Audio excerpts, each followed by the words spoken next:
అనగనగా దేవగిరి అనే రాజ్యంలో విష్ణుదత్తుడు అనే ఒక బ్రాహ్మణుడు నివసిస్తూ ఉండేవాడు. ఒకరోజు ఆ బ్రాహ్మణుడు తన ఆవు గాయత్రితో ఇలా అన్నాడు.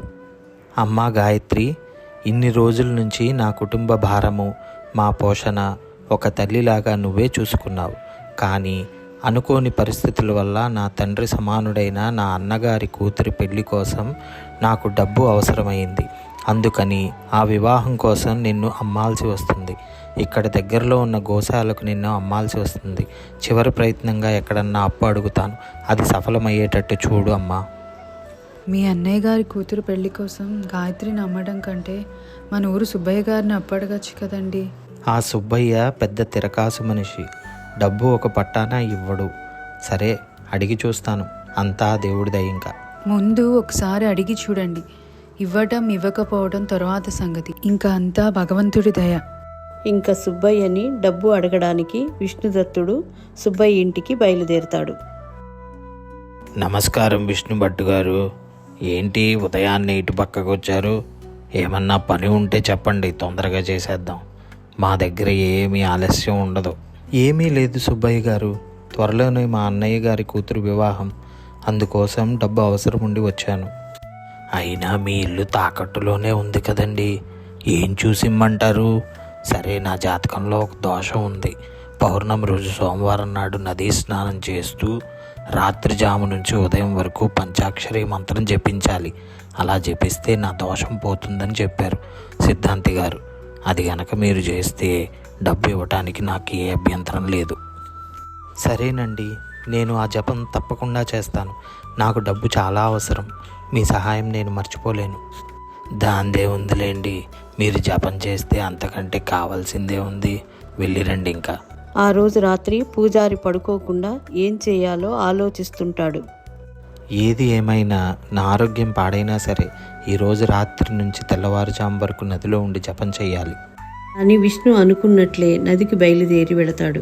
అక్కడ నది ప్రవాహం చూస్తే ఎక్కువగా ఉంటుంది.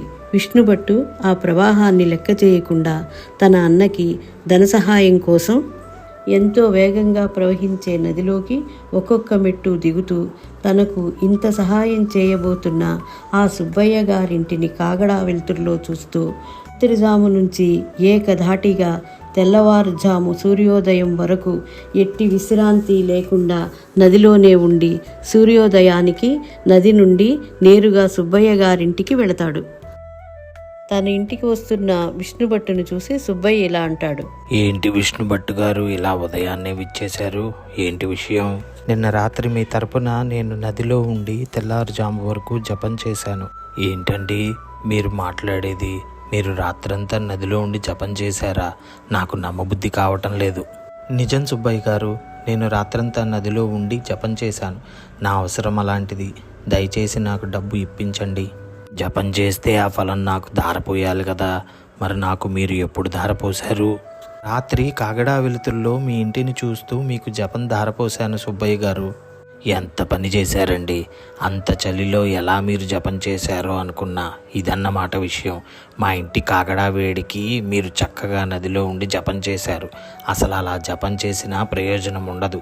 అలా ప్రయోజనం లేని జపం నాకు ధారపోసినా పోయకపోయినా ఒకటే.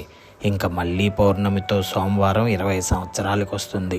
మళ్ళీ అప్పుడు జపం చేసి డబ్బు తీసుకోండి. అప్పుడు కూడా కాగడా చూసి కాకుండా చూడకుండా చేయండి అని విష్ణుని మోసం చేసి సుబ్బయ్య పంపేస్తాడు. తనకు జరిగిందంతా ఆ ఊరు పెద్దయిన సుందరయ్య గారికి వివరించి చెప్పి తనకు న్యాయం చేయమంటాడు. అదంతా విని సుందరయ్య ఇలా అంటాడు. సరే, అయితే రేపు నేను తనకి గుణపాఠం చెప్తాను. అలానే నీ డబ్బు నీకు ఇప్పిస్తాను అని సుందరయ్య విష్ణుభట్టుకి చెప్పి మరుసటి రోజు సుబ్బయ్యని మరికొందరిని తన ఇంటికి భోజనానికి పిలుస్తాడు. ఆహా, ఏమి సువాసన! వంటలు అద్భుతంగా ఉన్నాయి. ఈరోజు నా వంట తిని సుందరయ్య గారు నా జీతం పెంచుతారు అని వంటవాడు వంట చేస్తూ ఉంటాడు.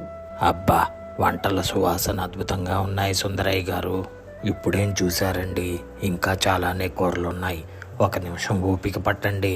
ఒరేయ్, నెయ్యి తీసుకురా.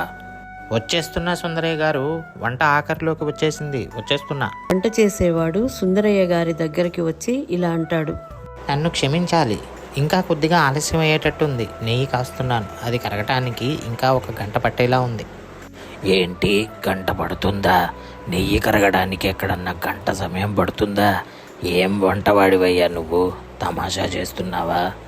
ఏమీ అనుకోకండి, నిజంగానే నెయ్యి కరగటానికి గంట సమయం పట్టేటట్టుంది. నేను చూశాను. ఏంటి సుందరయ్య గారు, మీరు కూడా ఇలా మాట్లాడుతున్నారు? నాకేమీ అర్థం కాలేదు. సుబ్బయ్య గారు, ఈ వంటవాడి పనితనం ఏంటో మీరు వంటగదిలోకి వెళ్ళి స్వయంగా చూడండి అని చెప్పగానే సుబ్బయ్య వంటగదిలోకి వెళ్ళి చూస్తాడు. చూసి ఇలా అంటాడు, ఏంటండి ఇది సుందరయ్య గారు? నెయ్యి ఎక్కడుంది? మంట ఎక్కడుంది? ఈ మంట వేడి నెయ్యికి తగులుతుందా? ఆ వేడికి నెయ్యి అసలు కరుగుతుందా? ఇంత వెర్రి పని ఎక్కడ ఎవరు చెయ్యరు.